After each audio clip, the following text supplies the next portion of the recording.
Treasurer Jim Chalmers has walked back comments from the Prime Minister indicating that Labor would be willing to negotiate with the coalition on its plan to double the tax rate on super balances over $3 million and introduce unrealised capital gains taxes. Instead, Jim Chalmers has made it clear he'd prefer to negotiate with the radical Greens to get the reforms past the Senate. Here's what he had to say. I'm not convinced that the coalition wants to have a conversation about these changes. I'm not convinced that they are fair income when it comes to bipartisanship. I don't think they're being real about that. This is a change which is modest. It is methodical. As I said, it's been on the books for years now, and it helps us fund some of our other priorities. Joining me now for more on this is Menzies Research Centre Senior Fellow Nick Cater. Nick, we know the Greens back this policy. They want to see it extended to super balances over $2 million. This policy is bad enough in its current form. What's it going to look like with the Greens' input? You dread to think, don't you, Rita? But the Greens, of course, are at one with Labor on this thing at least, that both of them think that people who save for their own retirement are bad people, that there's something disreputable about putting money aside over your working life in order that you can pay your own way when you retire.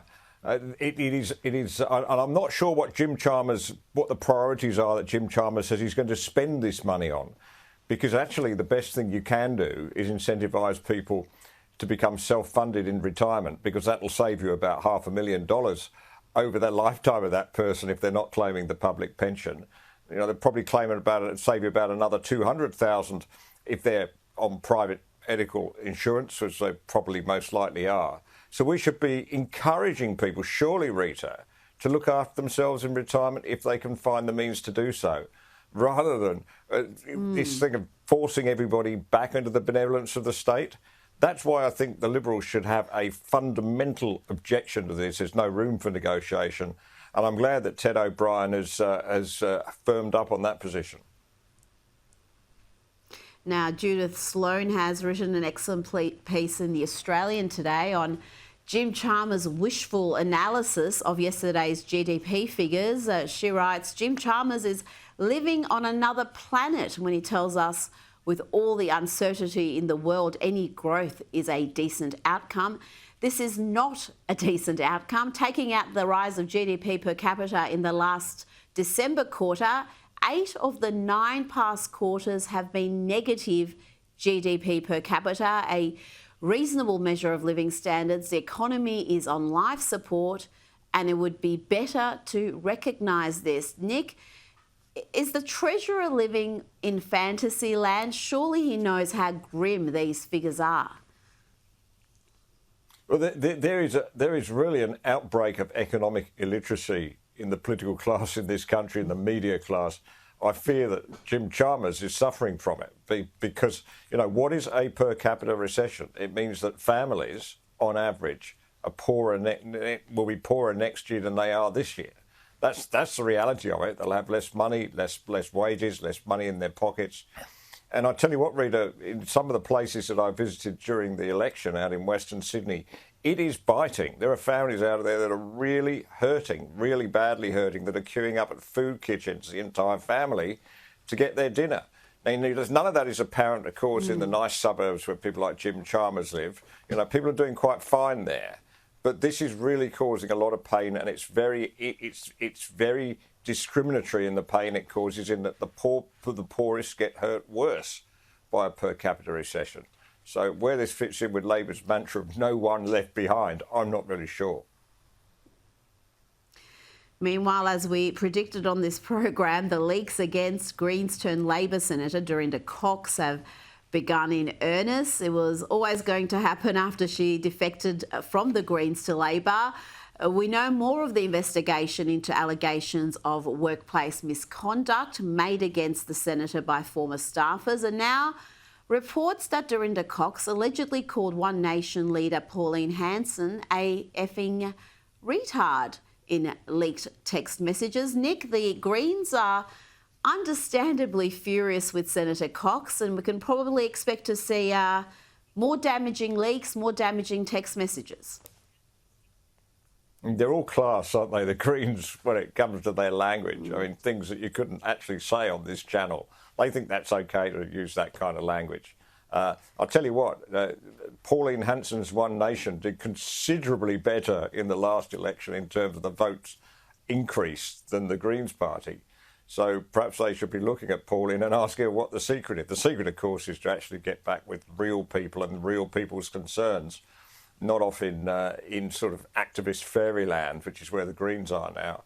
People have been pointing out that they're losing, they're a bit down on the number of Aboriginal people represented in Parliament on behalf of the Greens. I'll tell you what, they are overrepresented in the people with double-barrelled names. Have you noticed that? We've got Hanson Young, Wish Wilson, Ormond Payne, and they're generally, in my experience, people that come from pretty privileged backgrounds, and that's where the Greens are. They really are people with luxury beliefs. Nick, yes, that is an interesting observation. Certainly in my electorate, I noticed a lot of the Greens, a lot of the Teals were very white, very privileged, and of a certain age demographic, older age demographic. It might be different where you are. Now let's move along to Greta Thunberg. Israel has threatened to raid the boat she's on, which is currently en route to Gaza, carrying her and a number of other leftist activists. Nick, what does Greta and her feral mates, what do they hope to achieve with this activism, going into a war zone and saying that they're going to bring love, humanitarian aid and break the blockade? Yeah, I mean, I guess it's virtue signalling, although I don't know that I'd be suggesting that a young lady does a virtue signalling activity in somewhere where she's liable to get shot or worse.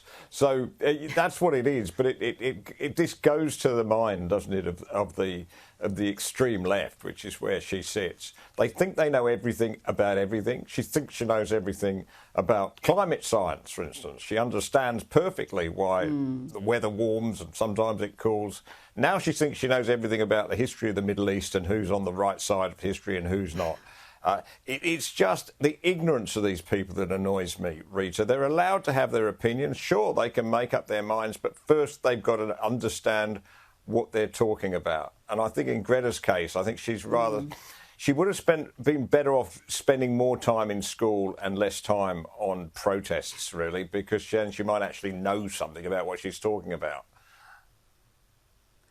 Well, there seems to be a lot of crossover with these activist groups, Nick, the ones who are all about climate change, the anti-Israeli protesters, the race-obsessed ones.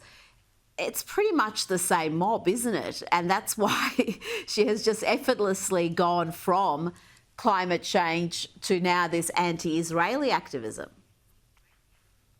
Yeah, of course, our Green Party has done exactly the same thing, as we've commented before. This seems to be a natural progression. When they start losing traction on one issue, I think they always look for another one to move on to. So sooner or later they'll get bored with the Palestinian cause and they'll find something else. I don't know what it'll be, but they always have to be sort of for their own sense of righteousness. They have to be one step ahead of everybody else, and it always really has to just be about that, nothing more.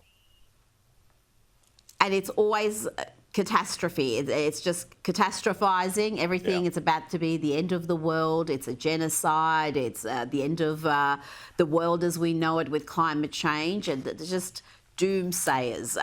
Nick, before you go, President Donald Trump has banned the citizens of 12 countries from travelling to the US and introduced travel restrictions on 7 other countries. Some of the banned countries include Afghanistan, Iran, Libya, Somalia, Sudan.